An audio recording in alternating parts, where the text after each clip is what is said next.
Hey everyone, this is Michael with MTS4K. Today I'm doing a little bit of a different video than normal.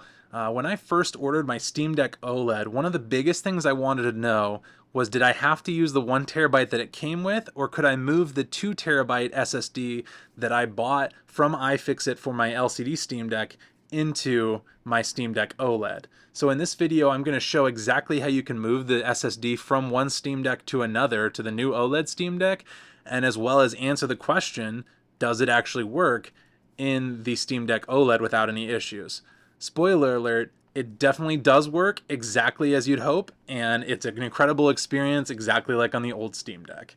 So very happy to report that it does work, and it was pretty easy to do. The whole thing took about 30 minutes, so as long as you don't struggle with the clips like I did, should be pretty easy.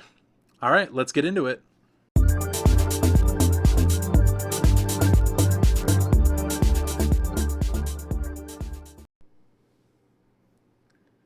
So the first thing I had to do with the OLED Steam Deck was just take the screws out, which isn't too bad. It was definitely a better experience than taking the screws out of the original LCD Steam Deck, only because if I remember correctly, all the screws in the OLED were the exact same shape and size and length, but they were varying lengths and sizes in the old LCD Steam Deck, so it was just a little bit easier to not have to worry so much about, oh, which ones go in which spot. You can see I still put them in the exact order I took them out, just to make sure I did them correctly, but getting the clips on this was a challenge. On the LCD Steam Deck, getting the clips out was much easier, but I felt like on the OLED Steam Deck in particular, I struggled with this so hard. As you'll see in a minute here, I mean, it's took me a solid 10 minutes or so to get the clips all unhooked and finally get the back casing off.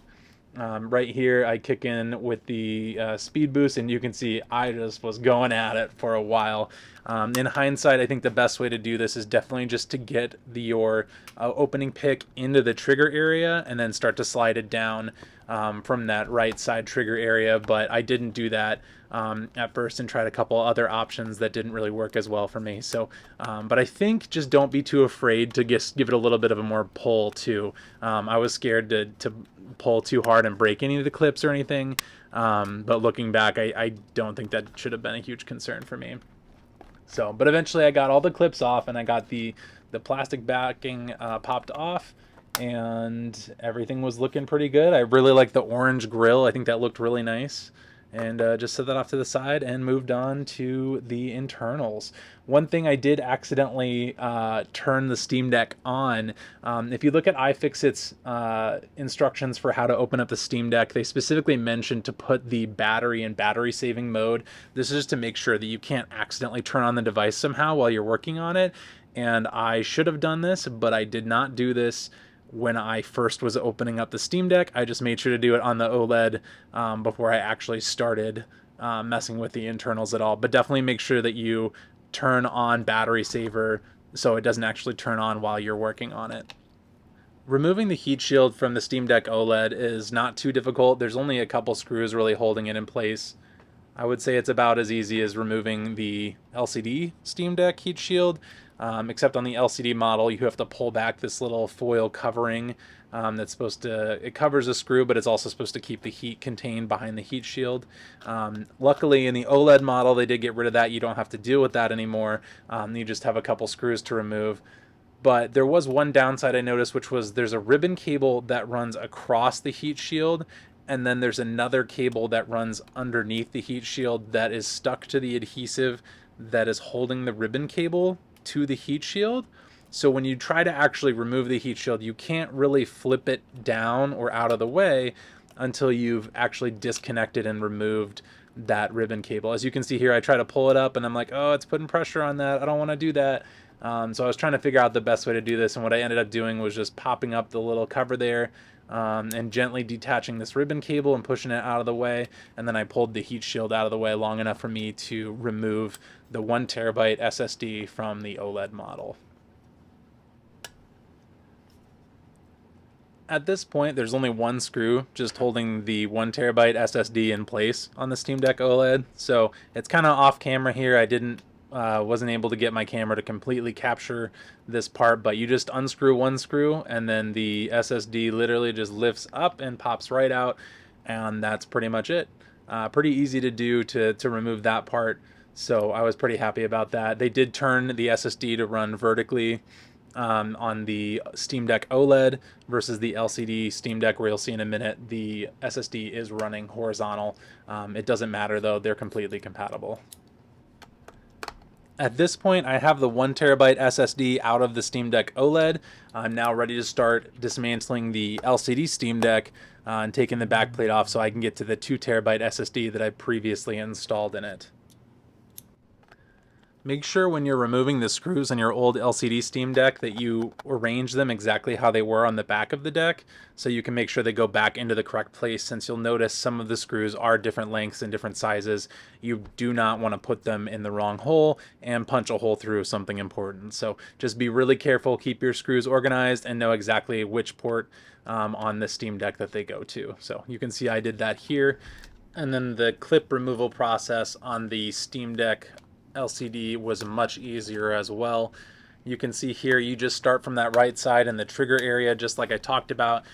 You get the little opener pick into that area and you pop it all the way down the side, and then from there you can sand it vertically and it should pretty much open right up. You can see here, yep, there it is, and pretty much the whole back pops right off from there. So not too bad, definitely a little bit easier than the OLED model, though I had opened this once previously, so that might have been why it's a little bit easier as well. And then at this point, it's time to remove the heat shield on the Steam Deck LCD.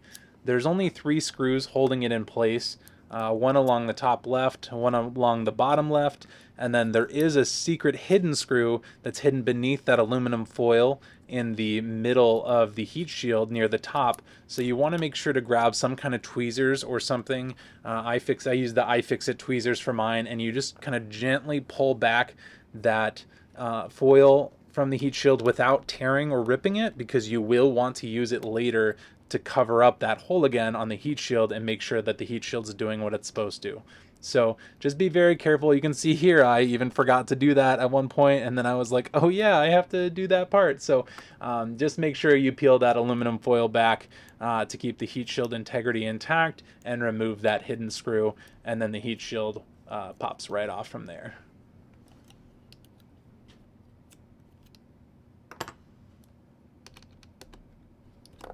Luckily, removing the heat shield on the LCD model, there aren't any cables or wires running above it or below it that are stuck to it, so you can just pull it right out of the case and set it off to the side. And then at this point, you can remove the SSD from the old LCD Steam Deck. Using that same, just remove the one screw, lift it up slightly, and pop it right out. In this case, the Steam Deck, the SSD was ever so slightly stuck in place. I'm not sure if the foil was just a little bit sticky or how this could have happened. Could have just been heat or from using it for a while. I'm very careful with my Steam Deck, so I didn't spill any drinks on it or anything crazy like that. But it was just stuck a little bit here, so I give it an extra second, and then I go ahead and just lift it up slightly, and then it pops out at that point.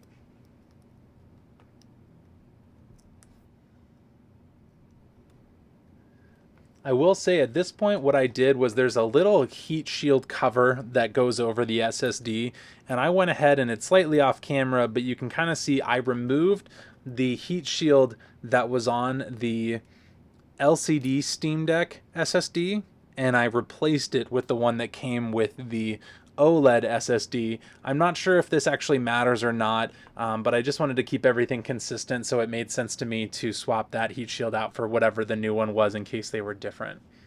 From there though, you're just going to undo everything you already did. So you put the new SSD from your old LCD Steam Deck into place in the new OLED Steam Deck, and then you're going to do the reverse of everything and take that single screw and screw the SSD right back into place again. So this isn't too difficult from here, but you just go ahead and screw that into place. And then at this point, you're going to go ahead and put the heat shield cover back over where it's supposed to be, being very, very careful with the ribbon cables. At this point, I was a little bit not as careful, and I did bend a tiny little black piece sticking out from the bottom right corner of the heat shield on the OLED model. I just was able to move it right back into place. It's very malleable, so it wasn't too big of a problem, but just something to mention, be careful of those. And then as for the wire cable, you can see here, it just slots right into place, and then I fold the little plastic clip down on top to lock it in once I get this in place. And then we are pretty much good to start screwing the heat cover back into place.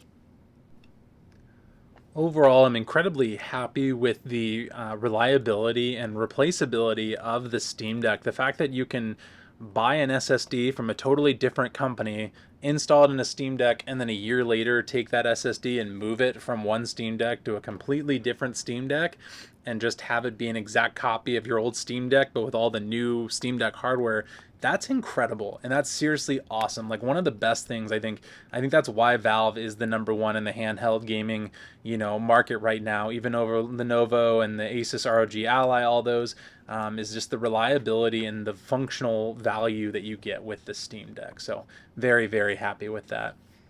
At this point, I did go ahead and turn the Steam Deck back on. You have to plug it into power when you put it in battery saving mode. So you'll see me here grab a power cable and plug it in. That's just the safety mode to make sure if you hit the power button, it doesn't turn on automatically. So I do grab that power button and get it plugged in just to make sure that it does turn on and that everything's functional before I go ahead and put the backplate on. I'm not sure what face I'm making in the reflection here. I was ecstatic that it even turned on because I was almost sure that I was going to miss something or mess something up since I hadn't really done this more than a couple times. So I don't know what's up with my face there, but I was ecstatic that it even booted up. Couldn't be happier. But then all my games were on there. I didn't have to download everything. All my save data, my account even was already on the SSD ready to go. I was so happy that that was the case. I'm going to be honest with you. But at this point I was ready, so I just went ahead and shut it down and just wanted to finish the rest of the assembly so I could be done and get to gaming on the new Steam Deck OLED. I went ahead and unplugged the power cable at this point since I didn't need it anymore. Once you've turned the Steam Deck back on from battery saving mode or whatever, it doesn't need the power cable to be plugged in to turn on anymore. So I just went ahead and unplugged that and then went ahead and popped all the clips back into place again. Pretty loud, pretty secure, solid little clips. I was really surprised. They were quite loud popping back in there. So I think it's definitely an improvement they made on the OLED, just making those clips a little more resilient and a little more tight. So definitely happy about that. But I went ahead and was a little overly cautious, just making sure every single clip went exactly into place so I didn't miss anything or have any issues later. And then once I got all the clips into place and everything was feeling good, I went ahead and put the SD card in there. I wanted to make sure I had all of my SD card games and save data and stuff on the Steam Deck as well. So definitely had to make sure I did that before I forget to do it. At this point, I did do something kind of funny. I just installed the SSD a minute ago, and I wanted to make sure it was recognizing all of my games and all of my save data and everything. So I went to storage on the Steam Deck to make sure it recognized the storage and all the storage that was available was correct. And it was, so that was great. So I set a couple things to download, and then I forgot to put in the screws on the backplate, and I just set the Steam Deck off to the side so I could finish working on the LCD model. But I completely forgot to put the OLED screws in for a minute there, so my bad. Luckily though, shortly after I set it down, I looked and I realized, oh wait, I didn't put those screws in yet, and then picked it back up and started swapping everything around to get those screws put back in. So didn't go missing for too long, but almost kind of had a big mistake there for a minute. I sped this up a little bit so you didn't have to just watch me install a bunch of screws at normal speed. I did get all the screws installed on the backplate of the OLED. Everything was fine with that. Again, I really appreciate that they're all the same length and size. Makes it super easy to do. And then I flipped it over, just made sure it turned back on. And then at that point, I just made sure that any downloads that were pending got installed while I moved on to the LCD deck. I'm currently trying to figure out what I'm going to do with my previous Steam Deck LCD. I might do some comparison videos or something with it, but I'm also kind of considering setting it up as a Windows Steam Deck instead and seeing how that's improved since I originally got my Steam Deck LCD. So yeah, I did transfer the 1 terabyte from the OLED Steam Deck into the LCD Steam Deck. just so I'd have that extra storage for any future projects that I want to do, which is nice. From here, I went ahead and reinstalled the heat shield on the Steam Deck LCD, just putting the original, that kind of hidden screw, back in place, as well as the two other screws, and then made sure to grab those tweezers after the screws were in and cover back up that little heat shield hole with that foil. Again, I'm not entirely sure how important that foil is, but in the iFixit repair manual, they did specifically mention to go ahead and cover that back up. So that was just something I made sure to do because I didn't want to cause any issues. And if it came that way, then it should probably stay that way. So I made sure to do it.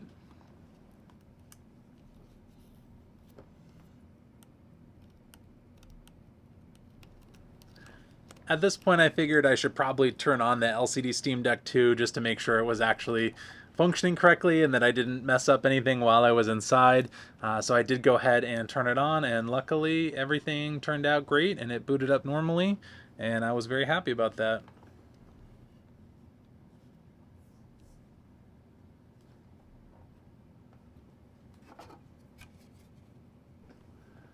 From here, it's just time to put the back case back on. Had to get all the clips lined up and everything and pop everything right into place, but yeah, like the OLED, popping them back in, it was super easy. You can hear all the very satisfying clicks as they each go into place. And that's pretty much all there is to it. It's always worth it to do an extra walk around the edge just to make sure you didn't miss any clips or anything.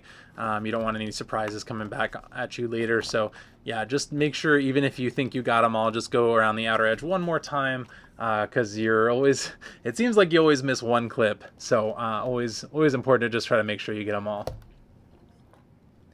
Installed all the screws on the back of the LCD Steam Deck. Again, just being really careful to make sure each one goes in the correct spot since they are different lengths.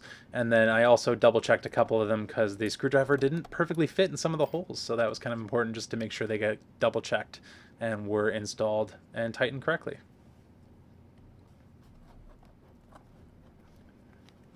From here, both Steam Decks are good to go. The SSD's been fully swapped between the two, so I moved the 2TB SSD from the LCD Steam Deck to the OLED Steam Deck, and then I moved the 1TB SSD from the OLED Steam Deck back to the LCD Steam Deck. And I'm happy to report I've been using both of them for a couple days now, and I've had no issues at all with either of them, so the SSD swap was a complete success. Very happy about that. Thank you so much, guys, for watching this video. If you guys liked the video or found it informative, please go ahead and like and subscribe. Tell me, guys, what you think of this content. If you want to see more like this, or more instructional videos like this, if you guys are interested, please go ahead and let me know in the comments below. Thank you so much, guys. I'll see you around.